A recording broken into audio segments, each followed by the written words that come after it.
మొత్తం రాజకీయము తమిళమే.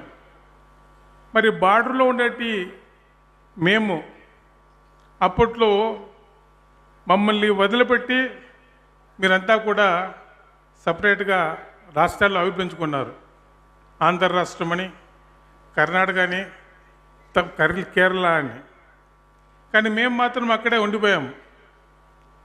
మా బాధ ఏమంటే మమ్మల్ని ఎవరు పట్టించుకోరు. అసలు ఎంత హీనస్థితికి మేము ఉన్నామంటే, మా ప్రాంతము పిల్లలు తెలుగు భాషలో చదువుకొని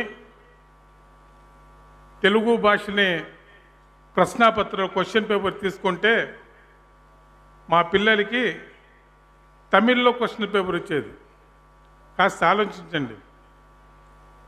మా పిల్లలేమో వారి యొక్క భవిష్యత్తు 10th +1 +2లో మాత్రమే ఏ యొక్క విద్యార్థి